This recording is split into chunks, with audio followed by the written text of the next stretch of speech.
Hey guys, welcome to the Fight Tonight channel. Friends, before starting to watch this video, I would like to ask you to subscribe to my channel. I really want to get 5,000 subscribers on my YouTube channel. It's so close, thanks for supporting me, guys. Judge denies emergency motion to release Baltimore boxing champion Gervonta Davis. A Baltimore judge on Thursday denied an emergency motion to release Gervonta "Tank" Davis, the boxing champion she incarcerated after learning that he was spending his house arrest for a 2020 hit-and-run at a Four Seasons hotel and a $3.4 million condo that he bought in Cedar Point. Circuit Judge Haney rejected the request to schedule a hearing and modify Davis' sentence in a one-sentence order. Haney had sentenced Davis to 90 days of home detention plus 3 years probation in connection to a hit-and-run that injured 4 people, including a pregnant woman, on November 5, 2020. She ordered him to spend the house arrest in Baltimore instead of his mansion in Parkland, Florida. That's when Calvin Ford, Davis' longtime coach and trainer, stepped forward in court and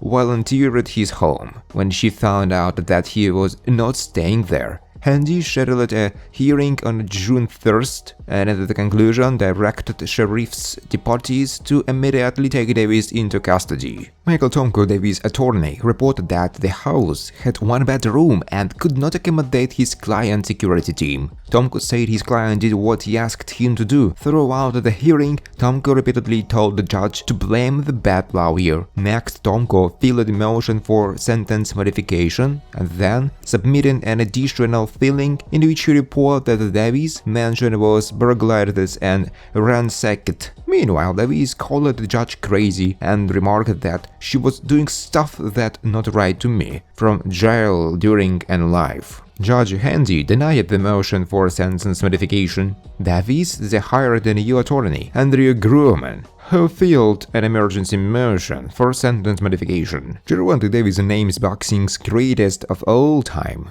Gervonta Davis' win over Ryan Garcia this April solidified his status as both one of the biggest commercial draws and one of the most talented fighters in the sport of boxing. A 3-weight world champion at age 28, Davis could, provided he stays out of trouble, go down as one of the greatest boxers of his generation. But who does Tank believe are the best to ever do it, or, to use more trendy terminology, the gods? Davis could not limit himself to just one fighter, and the names he mentioned will come as a little surprise. God of boxing? Floyd Mayweather, Muhammad Ali and Mike Tyson, Davis said.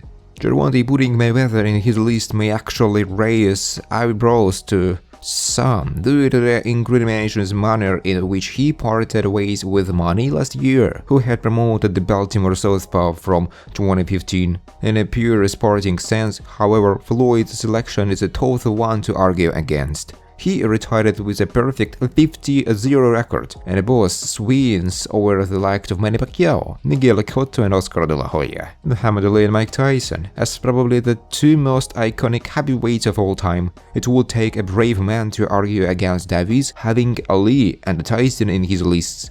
Ali's trilogy with Joe Frazier and The Rumble in the Jungle against Jaron Foreman are part of boxing folklore, while Tyson still holds the record of the youngest heavyweight champion of all time. Despite this, there is still a view that somehow Tyson failed to fulfill his potential due to the derailing of his career by a jail sentence in the first half of the 1990s. Teofimo Lopez delves into why Gervonta Davis is not a boxer. The Takeover asserted that his fellow fighter Gervonta "Tank" Davis, one of the boxing arena's most ferocious talents, is not a boxer.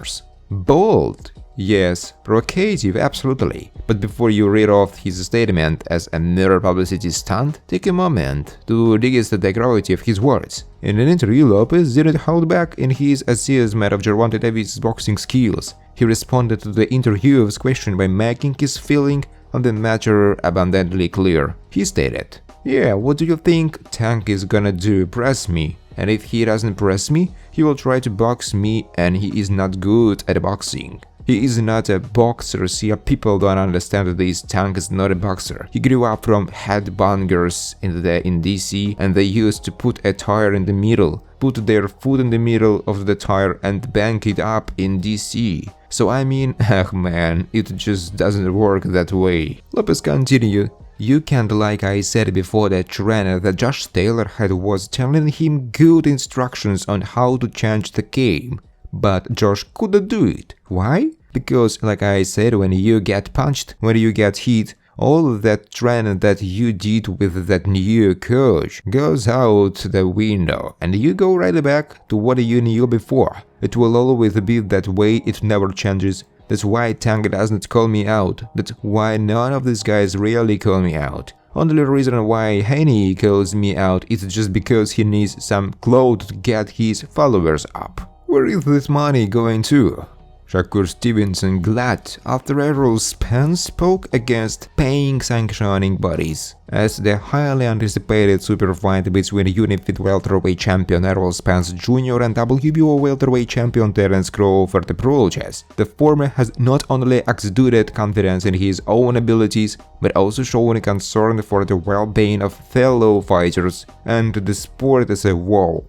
During the press tour for the fight, Spence raised important questions about how the sanctioning bodies handle the funds collected through their fees, prompting discussions about transparency and the support for boxers. We are giving 3% to these organizations, we gotta know where this money is going to. Man, you got Canelo Alvarez and Anthony Joshua, and all these guys making $50 million, and these belts are getting 3% of that. Where is it going to? How is it helping the fighters out? What are they doing with it? He said. With the upcoming Spence-Crawford matchup expected to generate a sustainable revenue, the sanctioning bodies stand to benefit financially. The WBC, for instance, claims that a significant portion of the money they receive from sanctioning fees goes towards employees' salaries, funding major tournaments, and supporting anti-doping efforts. However, fighters have remained skeptical about the actual utilizations of these funds. This includes lightweight prodigy Shakur Stevenson, who came out in support of Spence. Facts, I'm glad somebody said it, he wrote.